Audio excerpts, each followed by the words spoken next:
Aaron Rodgers walked onto ESPN expecting to talk football, but ended up launching a brutal attack on Dr. Anthony Fauci that has everyone talking. Now he's facing fresh backlash over what he said live on air. Here's exactly what happened. Monday morning, Pittsburgh Steelers training camp, Latrobe, Pennsylvania. The Pat McAfee Show aired live from Pittsburgh Steelers training camp, with regular guest Aaron Rodgers joining the host for an interview. Fans lined up behind the set, yellow terrible towels waving, expecting a feel-good conversation about a franchise quarterback heading into the twilight of his career. The Steelers quarterback is entering what he has said will be his final season, before he retires from the NFL. That's the frame McAfee wanted, a farewell tour segment, something warm, something safe. So McAfee opened with softballs. "Can you tell us about your mindset coming into your last season?" McAfee asked. "Can you tell us about the mindset of coming into your last season?" McAfee asked. "How do you kind of view this year versus maybe the years of the past?" It was by any measure the most harmless question a talk show host could lob at a retiring quarterback. The ESPN personality couldn't have guessed where the four-time NFL MVP was about to take this. Rodgers didn't answer the football question. Not really. He answered it with a joke that turned into a live TV demolition job. "I'm going to plead the fifth," Rodgers quickly replied. "Like that absolute coward Tony Fauci." The crowd laughed. Some of them didn't know yet what they were laughing at, but Rodgers wasn't done. Not close. He kept going, doubling and tripling down, building into a rant that would dominate sports headlines within the hour. "Like that absolute coward Tony Fauci. Absolute coward.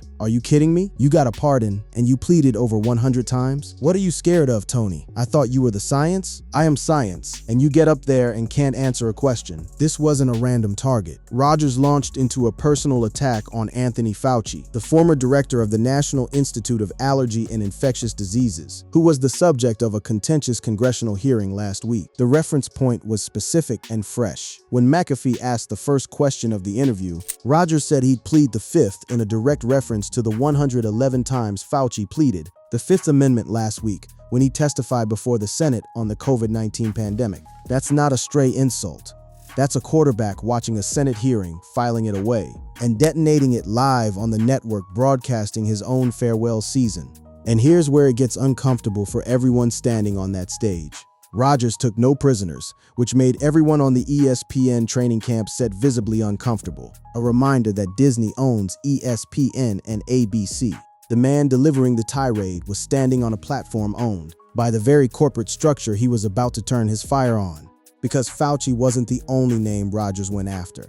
He kept pulling the thread. The vitriol extended to ESPN, the owner of the channel on which he was appearing. Producers reportedly tried steering him elsewhere. At that point, the other panelists off camera, almost in unison, immediately asked Rodgers to get back to Fauci, changing the subject and clearly trying to take the heat off of both McAfee and ESPN. Think about that for a second. The safest redirect available to a live ESPN broadcast team was pointing Rodgers back toward attacking Fauci, because the alternative was Rodgers attacking them.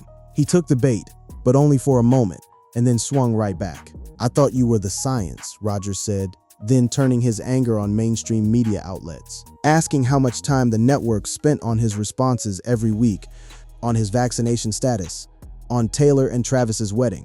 "Did they do even a minute on Tony Fauci?" Rodgers asked. "Nah, I bet they didn't." McAfee, to his credit, didn't cut the feed. He let it ride. McAfee and his co-hosts laughed, and some in the crowd, gathered to watch the live show at Steelers training camp, cheered as the star quarterback continued. But laughter from a live crowd and comfort behind the scenes are two very different things. Because what Rodgers said next didn't stay contained to Fauci. It widened into an indictment of the very outlet paying him to sit in that chair. And that's where the real trouble started brewing. Long before anyone at ESPN corporate had a chance to put out a statement.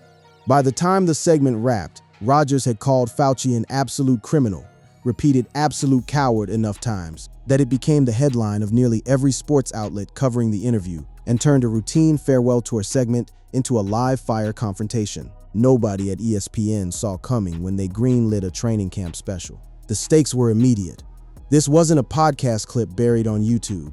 This aired on the flagship platform of the network Rodgers was simultaneously accusing of cowardice. What nobody watching live fully understood yet was that Rodgers wasn't finished venting. He had a second target loaded, and it was aimed directly at the people standing next to him. To understand why Rodgers picked this exact moment to unload, you have to rewind 7 days to a Senate hearing room that had nothing to do with football and everything to do with the fuse Rodgers eventually lit. Fauci pled the fifth 111 times during a Senate hearing, on the advice of his attorneys, to answer questions from the Homeland Security and Governmental Affairs Committee chaired by Sen. Rand Paul, R.Chi. He was questioned over his response to the pandemic and his policy decisions, where the former White House COVID advisor was accused of funding gain-of-function research in Wuhan, China. That number, 111, became the whole engine of Rodgers' monologue. He didn't need to invent an insult. The hearing had already handed him one, wrapped in irony, because Fauci had for years positioned himself as the face of scientific authority during the pandemic. Rodgers is referencing an infamous remark by Fauci during a 2021 interview where he defended his public health policies during the COVID-19 pandemic, saying, "I am the science." So when the same man sat in front of the Senate and declined to answer questions over 100 times, Rodgers saw the opening and swung the bat. Fauci gave brief opening remarks at the testimony, saying Paul had an unhinged obsession with me, before refusing to answer dozens of questions about COVID-19, lockdown policies, and US-funded research in China. Paul has threatened to hold Fauci in contempt of Congress. Following the testimony, there's another detail that made Rodgers' line land the way it did: the pardon. "You got a pardon and you're in front of, and you pleaded over 100 times?" Rodgers said. "What are you scared of, Tony? I thought you were the science." "I thought you. I am science." The logic Rodgers was pressing on air was simple. If you've already been shielded from prosecution, why still refuse to talk? That contradiction is what turned a policy disagreement into must-clip television. And Rodgers didn't stop at policy criticism. He went somewhere far more personal and far more explosive, alleging a family connection that had nothing to do with COVID at all. Rodgers at one point suggested that Fauci's wife is Ghislaine Maxwell's sister, before adding allegedly. That single aside is the kind of line that turns a sports radio rant into a headline no network wants attached to its air. It's unverified, it's inflammatory, and it's exactly the sort of remark that makes lawyers at a media conglomerate sit up straight in their chairs mid-broadcast. By the time Rodgers moved to calling Fauci an outright criminal, the tone had shifted from mockery to accusation. During the conversation, Rodgers called Fauci a coward and a criminal while criticizing the federal government's COVID-19 response. This wasn't a one-off.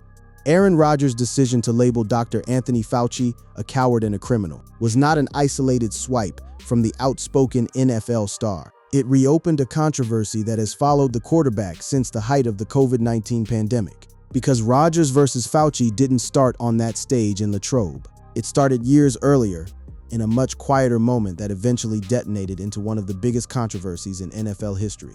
Years before Rodgers targeted the former government health official during a live appearance. On the Pat McAfee show, he faced intense backlash for telling reporters he had been immunized without disclosing that he had not received an approved COVID-19 vaccine.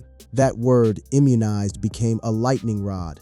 He had previously noted he was immunized against COVID-19, but as it turns out, him saying that did not mean he received the vaccine, because he never did.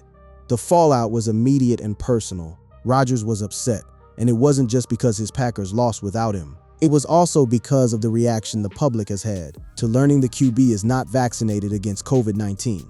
He didn't expect the backlash to hit the way it did. Rodgers did not think the public reaction would be negative to him being unvaccinated, and reportedly feels like he just shared his point of view, and now he's being crucified for it. He said as much in his own words at the time. He knew some people would disagree with him, but he didn't know that it would become the mess it became. People who he thought were friends are turning on him, and he's very unhappy with the response to him. That grievance never fully went away. It sat with Rodgers for years, through multiple teams, through an Achilles tear, through a full move from Green Bay to New York, and finally to Pittsburgh. And every time Fauci's name came back into the news, Rodgers found a way to bring the old fight back to the surface. He'd done it before, even off the football field entirely. Injured New York Jets quarterback Aaron Rodgers once challenged Kansas City Chiefs tight end Travis Kelce to a vaccine debate, proposing that Robert F. Kennedy Jr. and Dr. Anthony Fauci act as seconds. He framed it almost like a pay-per-view fight card. Mr. Pfizer said he didn't think he'd be in a vax war with me. Rodgers said, referencing the nickname he gave Kelsey for promoting immunization in a recent ad, before adding, "If you want to have some sort of duel, debate, have me on the podcast. Come on the show." So this wasn't new territory for Rodgers. What was new was the setting. This time, it wasn't a podcast tangent buried in a 3-hour episode. It was live on a broadcast network in front of a crowd of fans who came expecting nostalgia and got a Senate testimony breakdown instead. And that combination, a years-long grudge, a fresh hearing to point to, and a live microphone he wasn't going to give back easily, is exactly what turned one softball question into the loudest sports story of the week. But Fauci wasn't the only person left standing in the blast radius. Rodgers had one more target left, and this one was standing close enough to actually feel the heat. Here's the part of the interview that made ESPN executives nervous in a way Fauci never could. Because criticizing a former government official is one thing. Criticizing the hand that feeds you, live, on air, in front of a stadium crowd, that's a different kind of trouble entirely. It really is a full circle year for Steelers quarterback Aaron Rodgers, at a time when Rodgers was seemingly creating a kinder, gentler vibe. As he embarks on his final year in the NFL, Rodgers brought the knives out during a Monday appearance on ESPN's The Pat McAfee Show. The irony practically writes itself. A retiring quarterback trying to soften his image walked in and did the opposite in real time. Rodgers didn't just criticize ESPN in the abstract. He named a name, and he named a story ESPN hadn't touched, with anywhere near the same intensity as it had touched his own vaccine saga. Rodgers made reference to ESPN's conspicuously scant coverage of the Mike Vrabel-Dianna Rossini situation. Then there was another scandal this offseason too, involving a voter for MVP, for Coach of the Year, Rodgers said. How much time did your network spend on that? The backstory here matters because it's what gave Rodgers' comparison its teeth. The controversy involving Vrabel and Rossini began when photos of the two together at a resort were published, originally taken weeks earlier, showing them holding hands, hugging at sunset and standing close together on the rooftop of a private bungalow, despite Vrabel being married since 1999 and Rossini married since 2020. Rossini wasn't some outside figure to ESPN either. Rossini previously worked for ESPN from 2015 until 2023 and was last employed with The Athletic, with whom she resigned following the scandal, which meant Rodgers was pointing at a story with direct institutional ties to the very network airing his interview and asking on that network's air why it hadn't been covered with anything close to the scrutiny his own vaccine status received. He didn't let it go after one mention either. Producers tried to move the show along, and the segment reportedly kept going, even after it left the traditional broadcast. Later in the segment, after it migrated from ESPN to YouTube only, Rodgers returned to the Rossini story, saying you have literally an individual that maybe used to work at ESPN, that covers the league at the highest level, and there's a major scandal, and nobody can talk about it. Then came the line that turned a pointed criticism into a full-blown network takedown. Rodgers also referred to ESPN as a gutless organization with no integrity. Say that back to yourself for a second. An employee, essentially, a guest under contract, on a show owned by the network, called that same network gutless and without integrity live while cameras were rolling and it was airing under the company's own banner. McAfee, sitting right next to him, was visibly caught in the middle. Pittsburgh Steelers quarterback Aaron Rodgers hit out at ESPN's coverage of the Dianna Rossini-Mike Vrabel offseason drama during a heated segment on the Pat McAfee Show. One outlet summed up the position McAfee found himself in bluntly. Aaron Rodgers' comments on Dianna Rossini left Pat McAfee uncomfortable. And Rodgers wasn't just raising a media fairness question. He was implying something with real stakes attached. A potential conflict of interest in NFL award voting itself. If it's affecting certain things, if there's leaks going on, if there's tampering going on, if that person is also an MVP voter and a Coach of the Year voter, Rodgers said. That's not a media bias complaint anymore. That's Rodgers suggesting on air that a personal relationship might have compromised professional awards voting within the league that employs him. Although the ballot revealing who voted for whom hasn't been released, many have speculated about a conflict of interest, with Rossini potentially voting for Vrabel amid their alleged relationship. Even outlets sympathetic to Rodgers' broader complaints acknowledged the point had real weight to it. One recap put it plainly. Rodgers is right about ESPN looking the other way on the Rossini-Vrabel story, and it's still not clear why that happened. Fans reacted instantly, and not with the usual quarterback says something political, internet shrugs energy. This felt different because Rodgers was pointing the accusation directly at the room he was standing in. Coverage summarizing the online reaction captured the temperature with a headline built entirely around the audience response. Love this guy. ESPN shaking. NFL world reacts to Aaron Rodgers going after Deanna Rossini-Mike Vrabel scandal. Notice the shift in tone happening here. This wasn't fans reacting to Rodgers roasting a political figure they may or may not agree with. This was fans watching a player turn a live broadcast into a referendum on the network's own credibility, while the network's cameras kept rolling and nobody pulled the plug. That's the moment the story stopped being Rodgers said something about Fauci and became something much bigger. A quarterback live, unfiltered, naming a scandal his own broadcast partner had allegedly buried, and doing it in a way that made the people standing next to him visibly squirm on camera. The tension in that room wasn't imagined. It was written all over the reactions cataloged by outlet after outlet in the hours that followed. To understand why Rodgers detonated like this on a random Monday in Latrobe, you have to understand what he thinks he's owed an apology for, and how long he's been carrying that grudge into every microphone put in front of him. Go back to the fall he tested positive.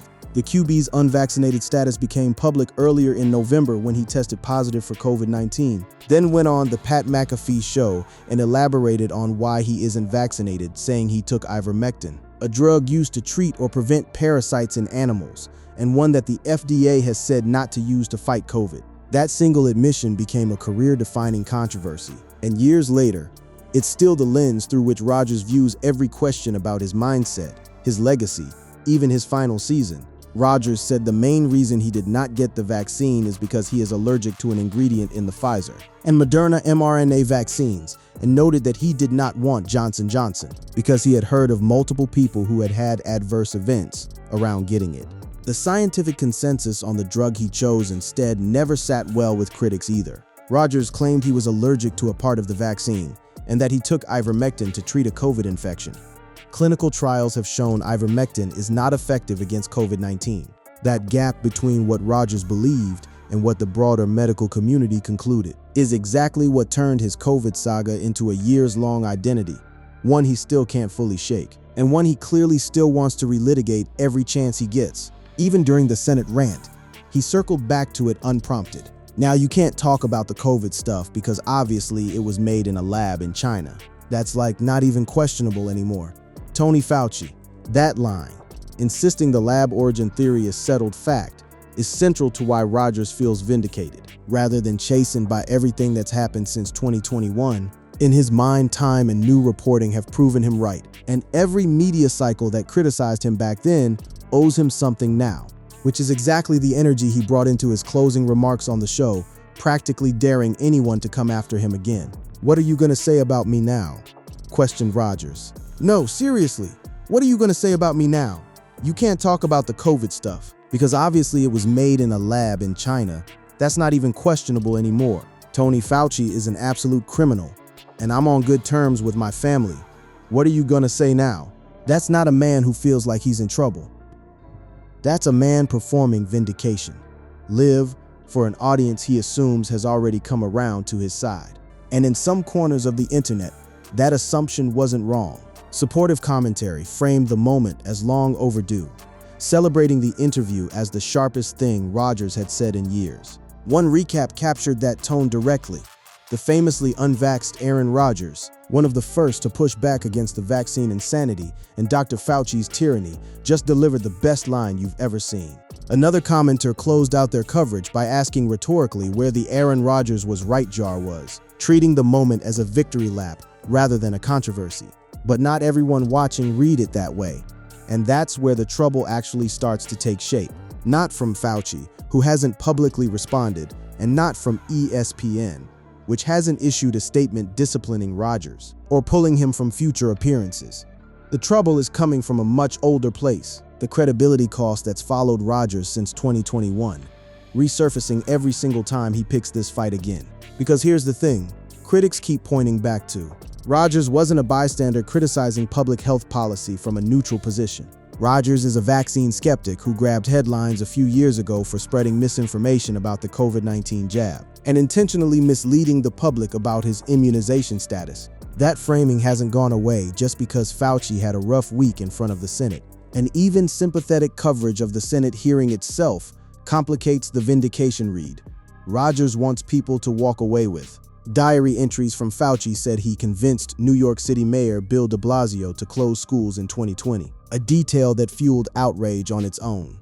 Separate from anything Rodgers said, and one that shows the Fauci story has layers well beyond a single quarterback's grievance. So when Rodgers stood on that stage and said Tony Fauci was scared of something, the honest answer, sitting underneath all of it, is more complicated than either side wants to admit. Fauci is facing a Senate committee threatening contempt proceedings. Rodgers is facing a legacy still tethered to a health controversy he's never fully escaped. Both men, in their own way, walked away from that week still answering for choices made years ago. Rodgers just chose to make his reckoning someone else's problem, live on air, in front of a stadium full of people waving yellow towels. So where does this actually leave Rodgers?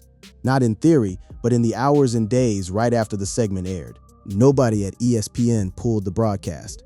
Nobody cut to commercial, no matter how McAfee and his supporting cast tried to get the conversation back on track. Rodgers took aim at ESPN, the sports network giant which airs the Pat McAfee Show daily. The segment ran its course, uninterrupted, and the internet did the rest of the work, turning it into the biggest sports story of the week. What's notable is what didn't happen. No fine has been announced, no statement from ESPN, corporate distancing itself from Rodgers' comments. No response from Fauci's camp addressing the criminal accusation directly. The show simply aired, and outlets across the sports and political spectrum picked up the clip within the hour, which tells you everything about how fast this kind of moment travels once it's loose. But no immediate punishment doesn't mean no consequence, because the reaction split almost instantly along predictable lines, and Rodgers now has to live inside both halves of that reaction for the rest of his farewell season. On one side, commentary treated the moment as something to celebrate outright, framing Rodgers as finally saying what plenty of people had wanted to hear directed at Fauci for years. On the other side, sports reporters covering the interview kept circling back to the same uncomfortable detail, that the man delivering this monologue was still, at his core, the same player who told the public he was immunized without saying what that actually meant. That tension isn't going away. It's the same tension that's followed Rodgers through Green Bay, through the Jets, and now into Pittsburgh. Every time he raises his voice about Fauci, someone raises their voice right back about ivermectin. Every time he claims vindication, someone points back to the years he spent, insisting a treatment with no proven effectiveness against COVID was working for him personally. And then there's the ESPN piece of it, which might be the part with the longest tail. Rodgers didn't just take a shot at a government official who has no direct power over his career. He took a shot at the very network that platforms him, calling it gutless, accusing it of covering up a story involving one of its own former employees, and doing it on a show that airs under that network's name every single day. Fauci's refusal to answer has Rodgers going full tilt years after dealing with constant scrutiny, whether it's the man himself or the network he has issues with. Rodgers has never shied away from sharing his feelings about certain individuals, media networks, or anything in between. That's not a one-time outburst. That's a pattern with Rodgers, and patterns are exactly what networks start keeping internal notes on, whether or not they ever go public with a formal response. Meanwhile, the story Rodgers used as ammunition, the Vrabel-Rossini situation, hasn't resolved either. Vrabel and Rossini denied that they went there together, suggesting they ran into one another, explaining that they had gone there with different groups. That denial hasn't settled the questions Rodgers raised about award voting, and it hasn't stopped speculation from circulating about whether professional integrity was compromised somewhere in that process. Rodgers didn't answer that question either. He just asked it loudly on live television and left it sitting there for other people to pick up. So here's where things actually stand.